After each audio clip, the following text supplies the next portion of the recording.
qui vous attendent. Et maintenant, je vais laisser la place à Denis.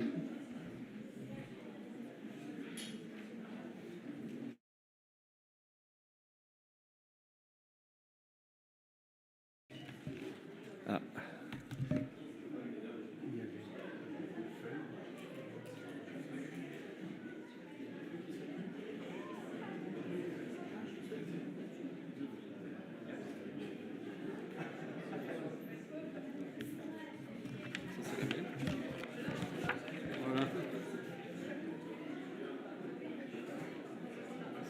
Myriel.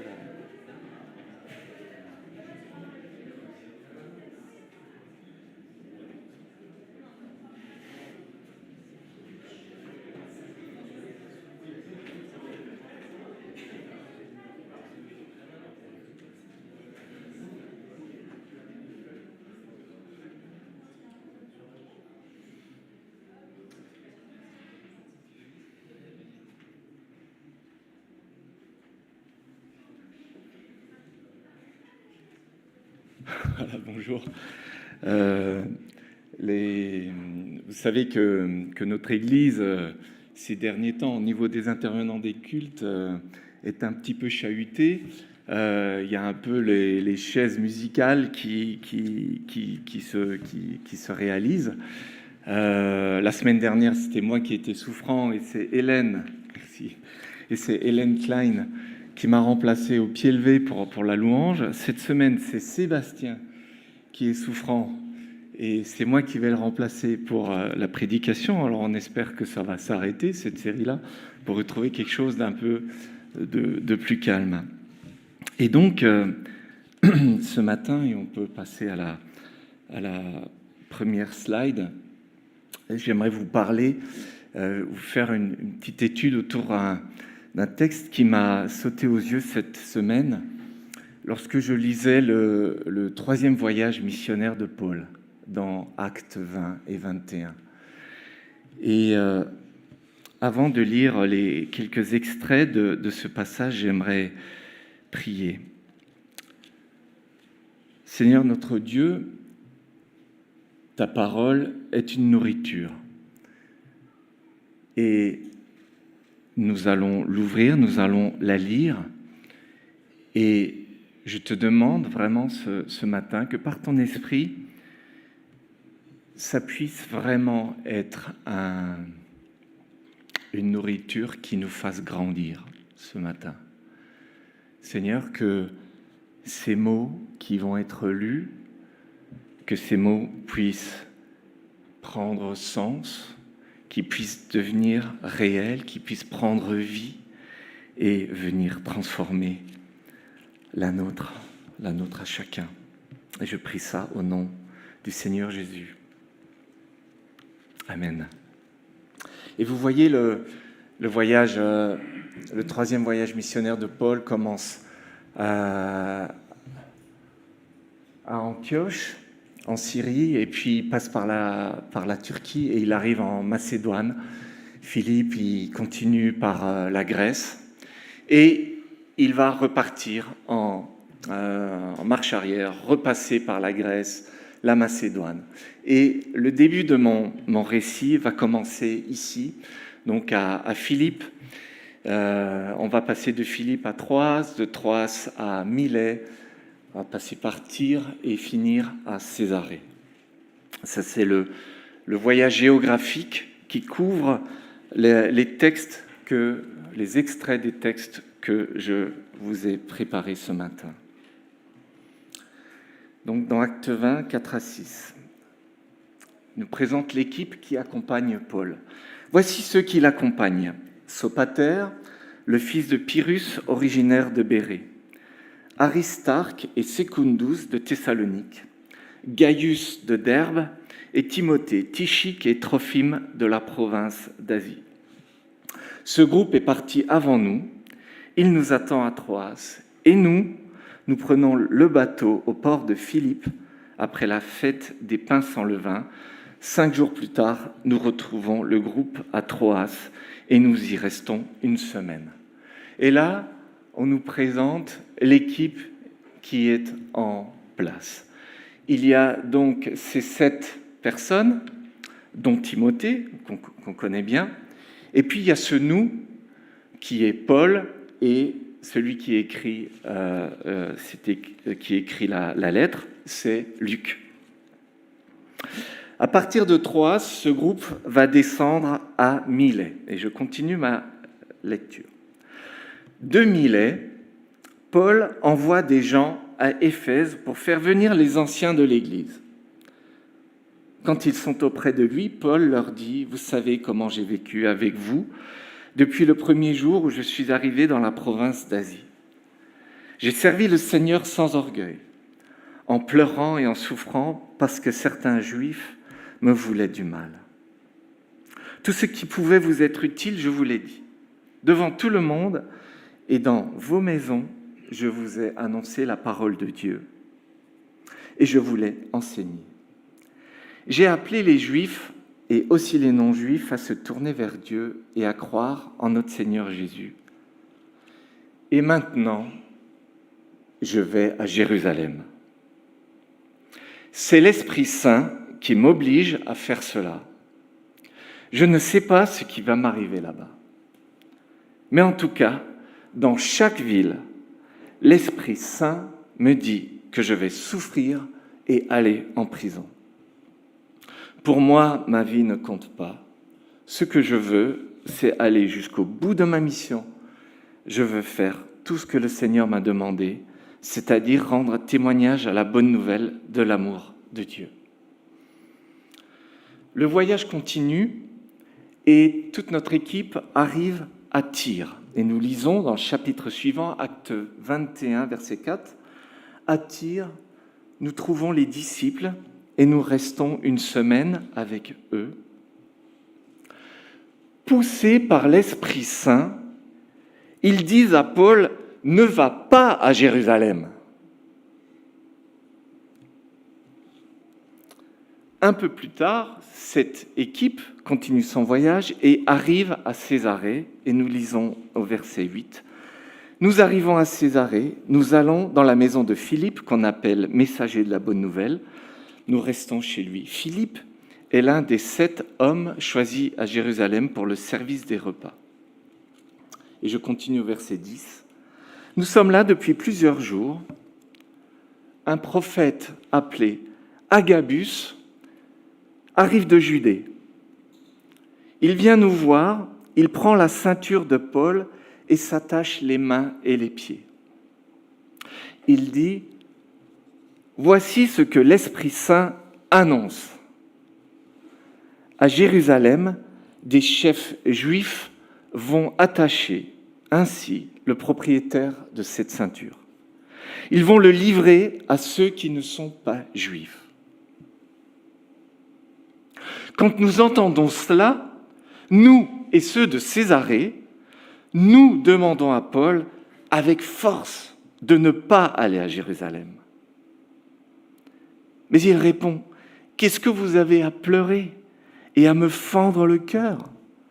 Moi, pour le nom du Seigneur Jésus, je suis prêt à me laisser attacher et à mourir à Jérusalem. » Nous ne pouvons pas le persuader, alors nous n'insistons pas. Nous disons que le Seigneur Jésus fasse ce qu'il a décidé. Et j'ai intitulé le titre de ce message, je vais mettre la dia suivante, « À l'écoute d'une parole du Saint-Esprit ». Et mon premier point, c'est de montrer que cette parole est une parole insistante. Vous voyez, Paul la donne à Milet, lorsqu'il arrive à Milet. C'est l'Esprit Saint qui m'oblige à faire cela. Et qu'est-ce qu'il dit aussi ? C'est que dans chaque ville, l'Esprit Saint me dit que je vais souffrir. Dans chaque ville qui précède, l'Esprit Saint est venu dire à Paul ce qui allait se passer.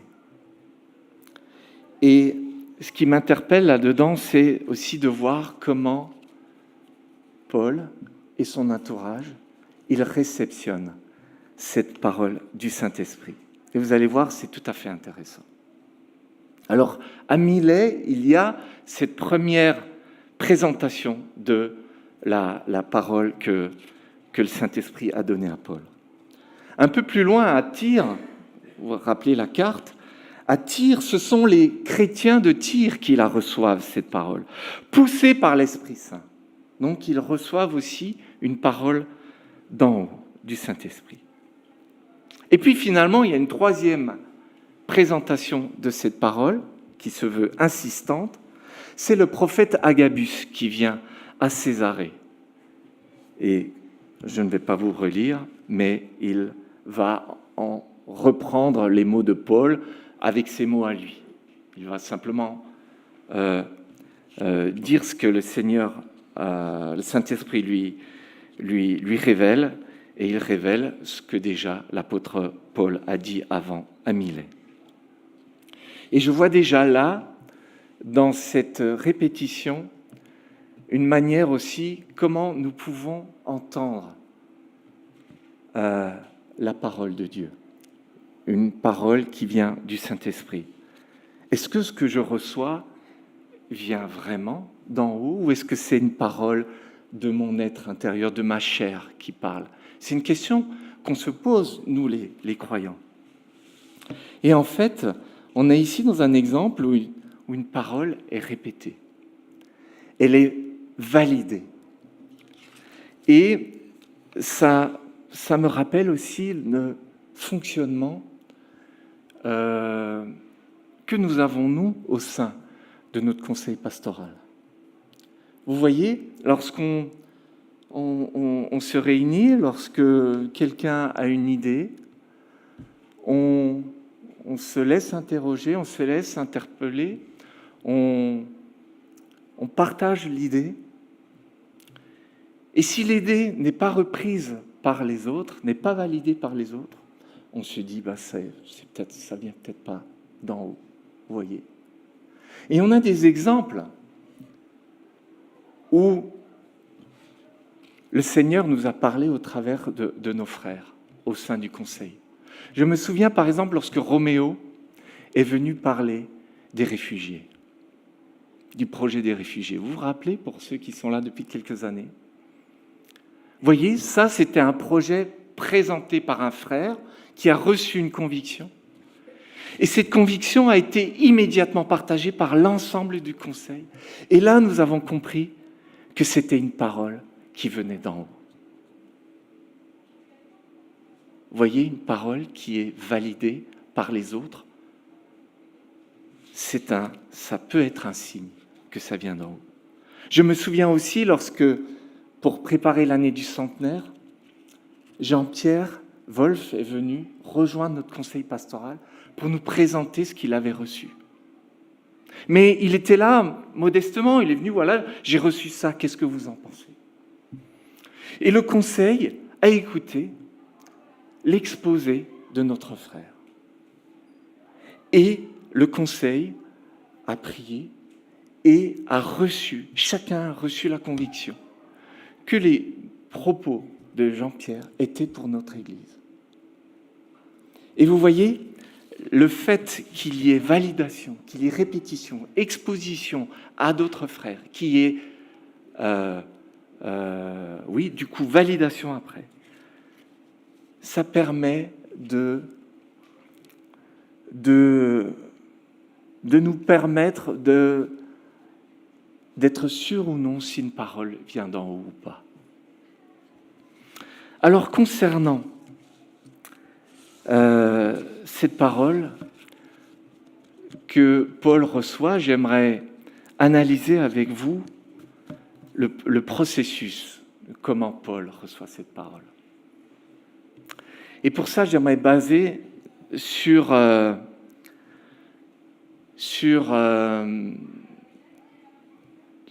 vision tripartite de l'être humain que Paul nous présente dans Thessaloniciens. Vous vous rappelez ce passage où Paul dit aux Thessaloniciens que le Dieu de paix vous sanctifie lui-même tout entier. Que tout votre être, l'esprit, l'âme et le corps, soient conservés sans reproche à l'avènement de notre Seigneur Jésus-Christ. C'est-à-dire que là, Paul nous présente l'être humain divisé en 3 parties, corps, âme, esprit. Prenons ça comme une image pédagogique. Mais j'aimerais analyser la parole qu'il a reçue du Saint-Esprit au travers de ces 3 entités. Analyser la parole qu'il a reçue au travers du corps. L'Esprit Saint, qu'est-ce qu'il lui a dit ? Je dois aller à Jérusalem, c'est l'Esprit Saint qui m'oblige, mais je ne sais pas ce qui va m'arriver là-bas. Prophète Agabus complète en disant qu'il y aura des persécutions. Alors, imaginons le corps de Paul. Comment le corps de Paul va réagir ? Le corps va rappeler à Paul tout ce qu'il a enduré. Rappelez-vous ce que Paul dit aux Corinthiens. 5 fois, j'ai eu 39 coups de fouet. Donc le corps, il dit à Paul, « Hé mon gars, il y a 195 traces de coups de fouet là sur mon dos. Et puis tu te souviens, les 3 fois où tu as été roué de coups par les Romains, aussi, ce qui est dit dans l'Épître aux Corinthiens. J'ai encore là toutes les traces, les cicatrices de ces coups de poing, de ces coups de pied, de ces bâtons qui m'ont frappé. Et tu te souviens aussi que tu as été lapidé une fois à coups de pierre et que là, tu vois encore toutes les balafres sur mon corps. Et toi, si moi je dois donner mon avis, tu veux aller à Jérusalem et on t'annonce des persécutions et des coups. Alors le corps, il dit, non, non. Le corps, il est là, il dit, non, Est-ce que Paul écoute le corps ? Non, Paul n'écoute pas son corps. Alors il y a l'âme. Paul présente aussi, dans la construction du corps humain, il présente l'âme. L'âme, qu'est-ce que c'est ? L'âme, c'est le siège de l'intelligence, de la raison, des sentiments, de l'émotion. Alors, voilà, on demande à l'âme, qu'est-ce que tu penses de cette parole qui a été donnée à Paul ? Alors, la raison va dire, oui, alors moi, mon objectif, c'est de mener cet homme le plus loin possible. Avec l'intelligence, on bosse pour que ça se passe le mieux possible, hein, d'accord ? Donc, on va éviter les écueils sur le parcours, on va... Et donc, là, de partir à Jérusalem, revivre des persécutions, oulala, mais ça, c'est compliqué, ça. Ça rentre pas dans notre schéma. Mais la raison va peut-être dire aux sentiments, mais les sentiments, qu'est-ce que vous pensez de ça, de cette parole qu'a reçue Paul ? Alors les sentiments vont dire, mais attention, à Jérusalem, il va peut-être mourir. Oh là là, mais pensez à tous les croyants qui vont pleurer, qui vont être tristes. Vous voyez ? Et alors l'âme, ici, quelle va être la réponse de l'âme face à cette parole reçue du Saint-Esprit? C'est pas une bonne idée d'aller à Jérusalem. Nous, on est assez d'accord avec le corps. Hein. Bon, le corps a ses arguments, mais nous, on a d'autres arguments. On pense que c'est pas si important maintenant d'aller à Jérusalem. Est-ce que Paul écoute son âme ? Non. L'âme et le corps, dans la Bible, ça s'appelle la chair. Paul n'écoute pas sa chair. Paul va prendre cette parole qui vient d'en haut et la mettre dans son esprit à lui. Dans son esprit. Et c'est de là que tout va se passer. C'est l'esprit qui va piloter le corps et l'âme. Vous voyez cet espace précieux qui est l'esprit de Paul, qui est cet espace qui est le lien finalement avec le monde spirituel. Et c'est cet espace-là que Paul va chérir. Et c'est dans cet espace-là qu'il va accueillir cette parole du Saint-Esprit. Et du coup, l'esprit pilote le corps et l'âme et le corps sont soumis à l'esprit. Alors maintenant, le troisième point, comment est-ce que l'entourage de Paul reçoit cette parole ? Qu'est-ce qui se passe à Tyr ? Ils sont poussés par l'esprit, donc ils reçoivent cette parole. C'est la même parole. Mais qu'est-ce qu'ils disent ? N'y va pas. À Césarée, il y a le prophète qui arrive, qui donne cette parole. Et qu'est-ce qu'ils disent à Césarée ? Toute l'équipe, là, n'y va pas. Alors, c'est qui cette équipe ? On se rappelle qui est cette équipe ? C'est Timothée, quand même, Timothée. L'apôtre Paul en parle et en dit beaucoup de bien. C'est Philippe. Philippe, rappelez-vous, c'est le diacre mis en place par les apôtres.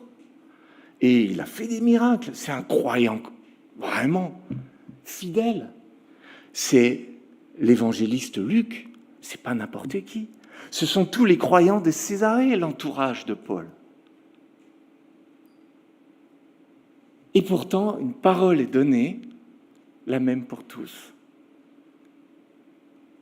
L'un reçoit ça et l'interprète comme ça, et l'autre reçoit la même parole et l'interprète et va dans l'autre sens. Alors il y a de quoi un peu perdre la tête ici et se dire mais c'est quoi l'unité des chrétiens, c'est quoi ce truc, ça se contredit, on va où avec cette histoire-là ? Et justement, je trouve que c'est intéressant. Et il y a peut-être même moyen, à travers de cette analyse que je vous propose, peut-être de comprendre certains conflits dans les églises, les tensions. Alors moi, je vous propose de regarder le texte à nouveau. Qu'est-ce qui se passe après que le prophète ait parlé à Césarée, lorsque tout le monde est rassemblé, tous ces croyants sont là, autour de Paul, du prophète qui vient de parler. Quand nous entendons cela, donc nous, c'est toute l'équipe là, tous des croyants, certains galonnés, avec high level pour certains, nous demandons à Paul, avec force, demander avec force, c'est quoi ça ? C'est l'âme qui travaille, c'est la raison. Tu comprends, Paul ? Tu ne peux pas partir là. Tu vois ce qui t'attend. Tu vois les persécutions. Et tu vois ton âge maintenant. Tu vois ton âge. Il est peut-être temps que tu te reposes un peu. Vous voyez ? Et un peu plus tard, nous ne pouvons pas le persuader. C'est encore la raison. Ils sont encore là à essayer de le travailler au corps avec leur intelligence, trouver des raisons, des prétextes. Et il y en a plein des prétextes à vue humaine. On en a déjà évoqué plein. L'âge, le corps meurtri, on va maintenant peut-être le laisser tranquille jusqu'à la fin, ce pauvre homme. Vous voyez ? Et il y a donc toute la raison des croyants là qui se met en œuvre. Mais pas que la raison, parce que Paul il dit « Mais qu'est-ce que vous avez à pleurer ?» C'est-à-dire que c'est aussi tout le registre des émotions chez les croyants qui se mettent en action. Vous voyez, les croyants, ils pleurent, ils sont là, mais non, mais tu ne peux pas partir, tu risques de mourir, on va te perdre. Enfin, on imagine tout ce qu'ils ont dit à Paul pour le convaincre. Et on voit donc tous les registres de l'âme qui sont activés dans tout son entourage. Donc les émotions, les sentiments, la passion, la raison, l'intelligence. Et c'est comme une cocotte minute qui est là et ça bouillonne de tous côtés dans le cœur de chacun de ces croyants qui sont sincères. Ils sont sincères, en fait, vraiment. Mais qu'est-ce qui va se passer ?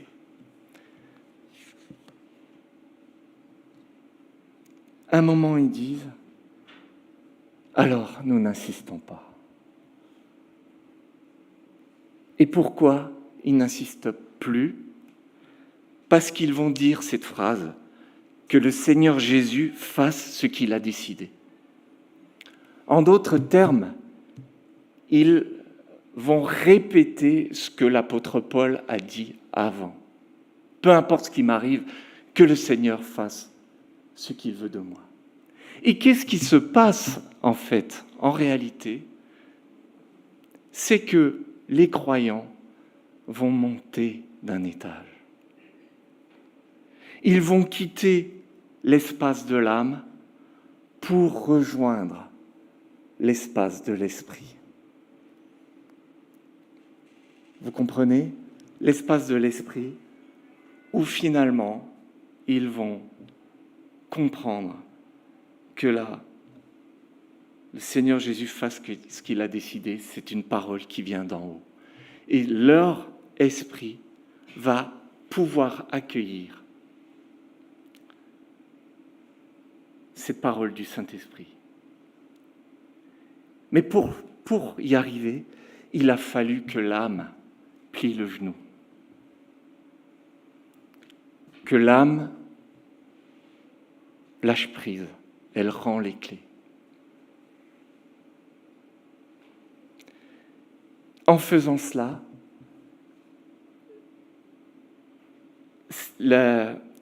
accueillir cette parole par l'Esprit était possible. L'Esprit, enfin, prend le contrôle. Et du coup, qu'est-ce qui se passe ? Les pleurs cessent. Le calme revient. Pourquoi ? Tout simplement, tout est aligné. Tout le monde est uni sur la même pensée. Et tout ce qui était agitation d'avant n'a plus de sens parce que la lecture ne se fait plus au même niveau. Ce n'est plus l'âme qui pilote le cœur, les croyants, mais c'est l'esprit des croyants qui a été activé.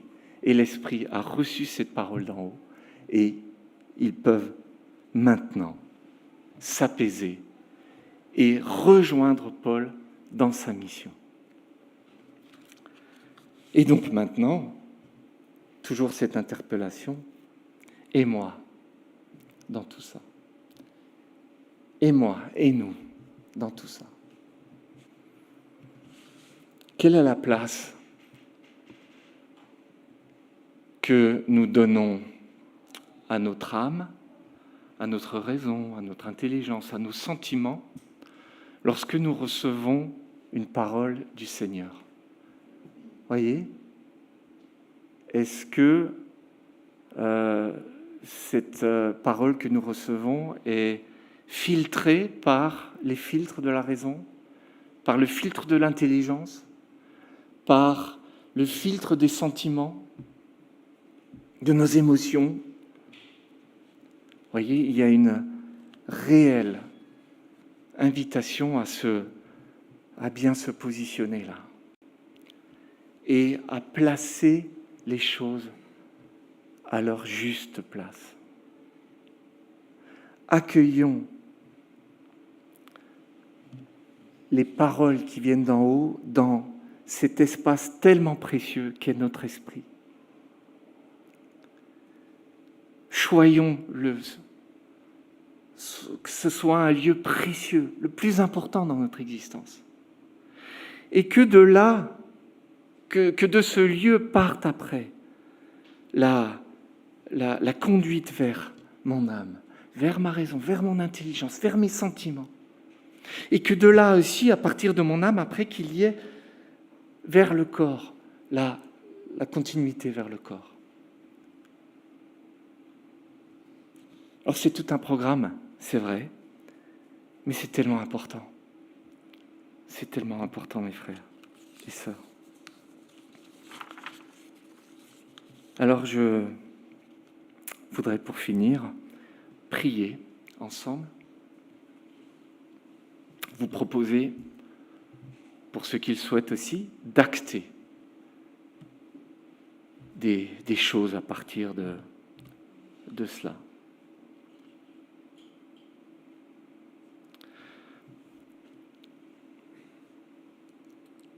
Seigneur notre Dieu, nous te demandons pardon pour toutes les fois où notre raison et notre intelligence ont été un frein à la réception de tes paroles.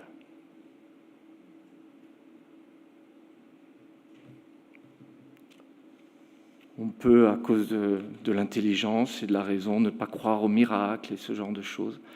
Seigneur, on souhaite placer la raison et l'intelligence à sa juste place.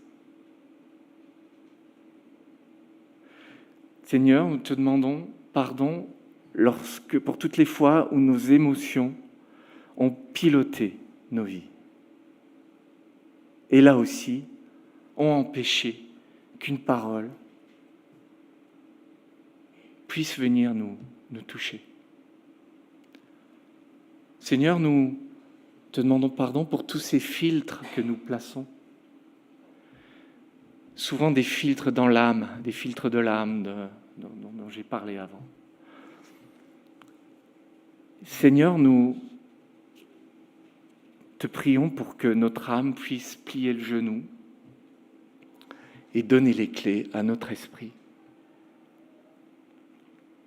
Pour que ce lieu-là puisse devenir le lieu de pilotage de nos existences, Seigneur. Que ce soit là le lieu où nous recevons ce que tu nous donnes. Que ce soit le réservoir de notre carburant qui vient de chez toi, Seigneur.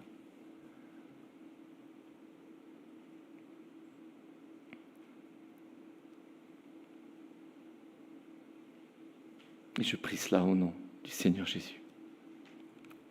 Amen.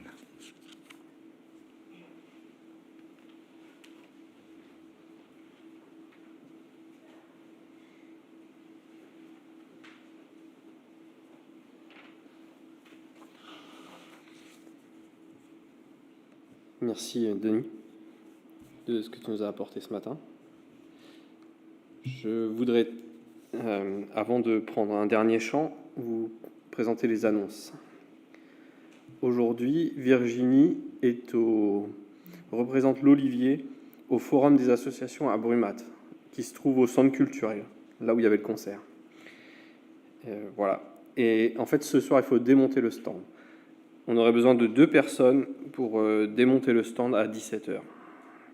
Voilà, il faut aider au rangement du centre culturel, les tables, les grillages, voilà, démonter le stand. Est-ce qu'il y a 2 personnes qui pourraient aller à 17h au Forum des associations, donc au centre culturel, pour aider, pour démonter? Je me placerai à la porte. Merci. Merci beaucoup. Je me placerai à la porte et je vous interpellerai à ce sujet.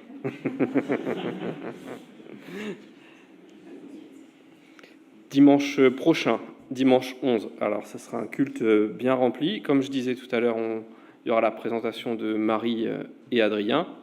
Il y aura aussi la captation en vidéo du chant du centenaire. Donc, la salle aura une configuration en sunset. et Denis nous donnera quelques mots après.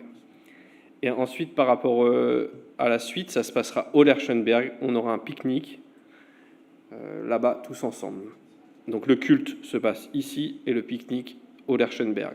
Pas de barbecue au Lerchenberg pour des questions de sécurité. Voilà.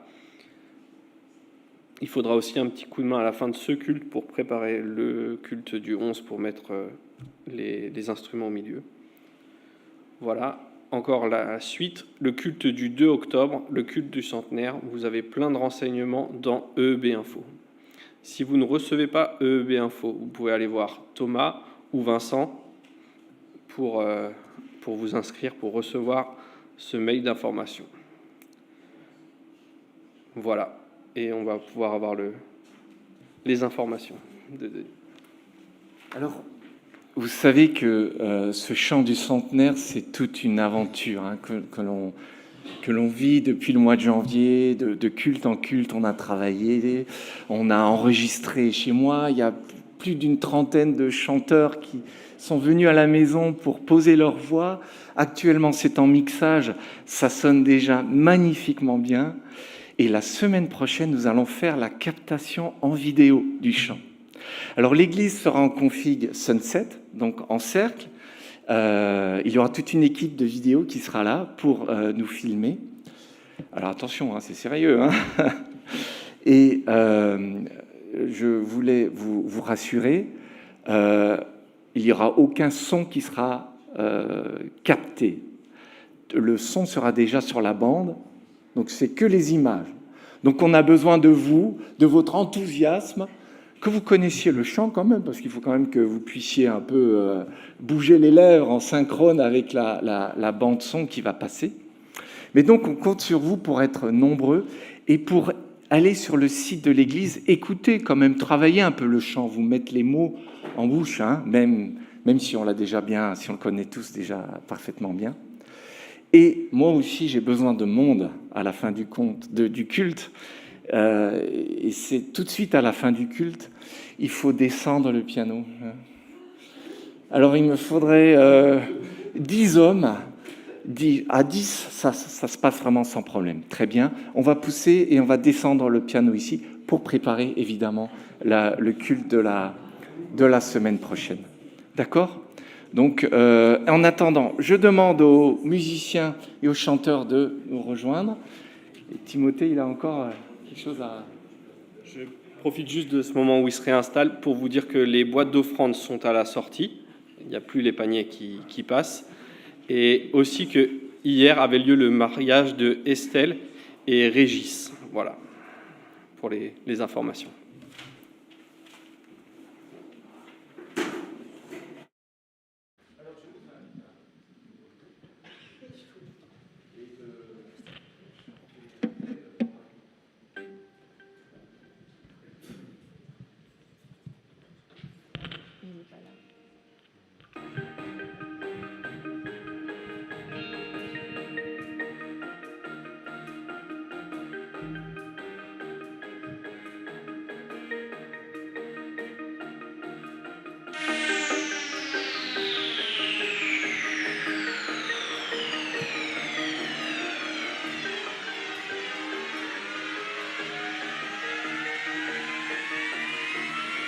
Dieu du ciel, Seigneur de gloire, environné d'incandescence, étincelle avant l'histoire, Éden épée, lumière du temps, et pour les siècles des siècles des siècles. Et pour les siècles des siècles des siècles. Et pourtant, l'emportant sur sa majesté, son amour au secours de l'humanité, pour des femmes et des hommes que la mort tenait sous le joug de la loi dans l'iniquité, par un seul, pour un seul, interdit brisé, par un seul, un linceul pour nous tous après. Mais l'amour en Jésus nous a délivrés, la dette est acquittée, l'étoile et la paix.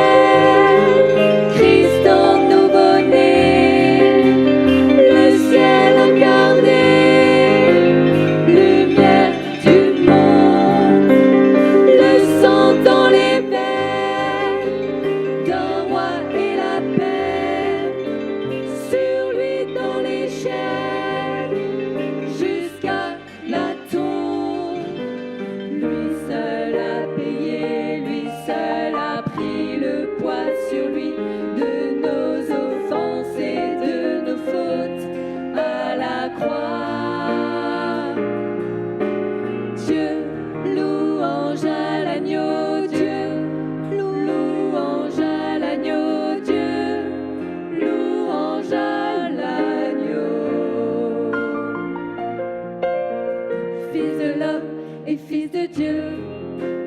Parmi les siens et sans qu'il pêche, faible comme la chair de ceux que par sa main la grâce empêche, qu'il s'abandonne à ce siècle en ce siècle.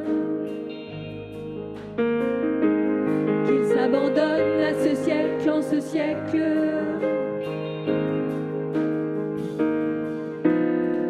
Si présent et pourtant si futile auprès de la grâce au secours de l'humanité, pour des femmes et des hommes que la mort tenait sous le joug de la loi dans l'iniquité, par un seul, pour un seul interdit brisé, par un seul, à la seule, pour nous tous après.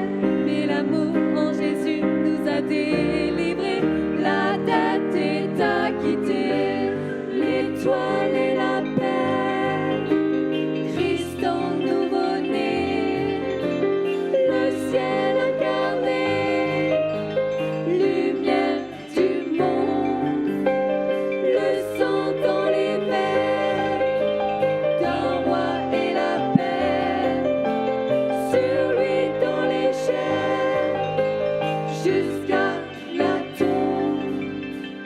Ni les puissances, ni le temps, ni les ténèbres, ni le sang, ni les royaumes à l'unisson, ni les complots, ni les nations, ni l'insolence de nos péchés, ni la violence de nos pensées, ni la paresse à faire le bien, ni notre zèle à ne faire rien, ni les mensonges ennemis, ni les morsures de ces maudits, ni le malin qui nous attend dans les discours qu'il sous-entend, ni le filet de l'oiseleur, ni l'arrogance du moqueur n'aura raison de notre foi.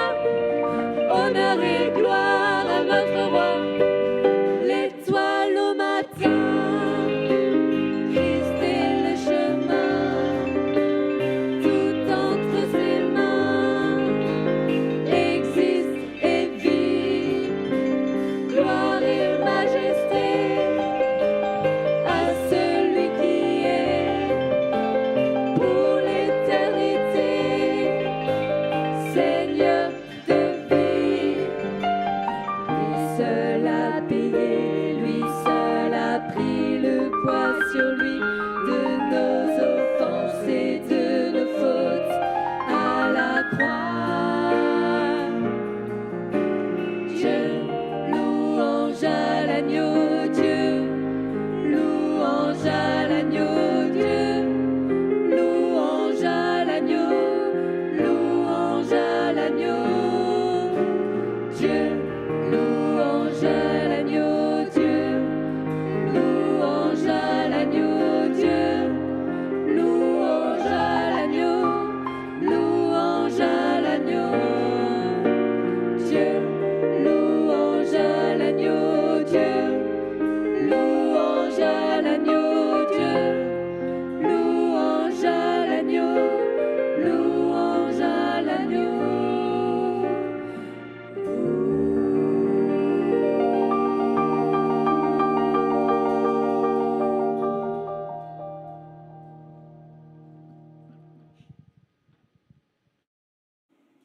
Bon dimanche à tous.